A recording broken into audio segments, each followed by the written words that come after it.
Bonjour, mon nom est Béatrice Dominé et je suis l'œnologue de Divin. Aujourd'hui, pour ce 12e épisode de nos podcasts, je vous emmène en Bourgogne. Nous sommes sur les terroirs de Chablis et en particulier de Grands Crus, qui sont situés principalement sur la commune de Chablis, même si deux petites communes peuvent bénéficier aussi de ces appellations-là.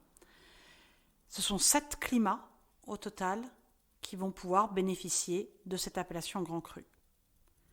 En démarrant par Blanchot, Les Clos, qui est le plus grand, avec 26 hectares, Valmure, Grenouille, celui que nous avons à la carte, Vaudésir, Les Preuses et Bougros.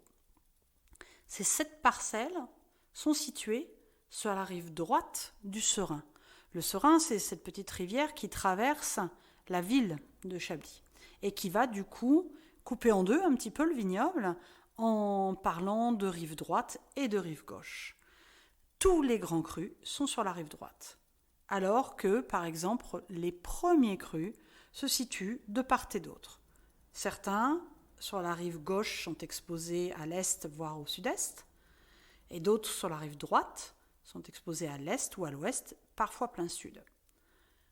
Tous les grands crus sont situés entre 150 et 250 mètres d'altitude sur cette rive droite, avec des expositions qui sont plutôt sud, voire sud-ouest.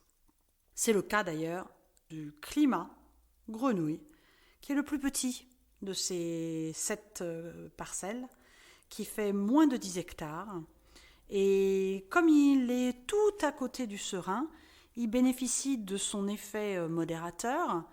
Et grâce à cette exposition sud-sud-ouest, il va bénéficier d'une très bonne maturité, même si celle-ci est parfois un petit peu lente.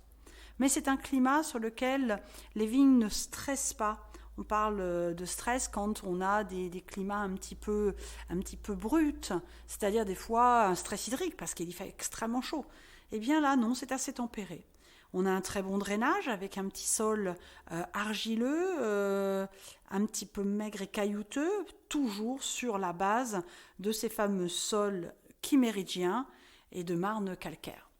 Le chiméridien, c'est une époque qui est reliée au Jurassique, donc environ 150 millions d'années. Et la particularité que l'on a à Chablis, c'est de retrouver ces calcaires et ces marnes dans lesquels on retrouve de minuscules huîtres fossiles appelées Exogyra virgula. Ça, c'est vraiment très traditionnel de la région. Donc ces grands crus, ils représentent une centaine d'hectares sur un total de plus de 5000 hectares sur le Chablisien. Du coup, ça reste très, très recherché.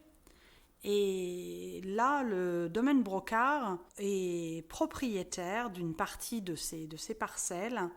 C'est Jean-Marc Brocard qui va créer le domaine. Initialement, il n'est pas vigneron, mais il va rencontrer sa femme, dont la famille est vigneronne à Saint-Bré-le-Vineux, et qui va l'initier au travail de vigneron. Et puis, il va apprendre avec un certain Louis Petit, qui va lui enseigner à faire, on va dire, parler la terre. Il lui dit quelque chose qui va vraiment être son leitmotiv. Ça va être « regarde, tais-toi et apprends ». Et c'est encore quelque chose aujourd'hui qui est utilisé dans le domaine, à être très attentif à la nature, à être très présent. D'ailleurs, Julien, le fils de Jean-Marc, qui a rejoint le domaine en 1995, se passionne complètement pour la biodynamie depuis 1997. C'est un élément important de la culture aujourd'hui au domaine Jean-Marc Brocard. Le millésime 2014 a une robe paille à reflets dorés, des notes de vanille, de pommes cuites et d'épices douces. C'est un vin qui est sec, bien sûr, avec une forte minéralité, mais en même temps, il a un côté floral et une très belle persistance. Ce sont de grands vins de garde.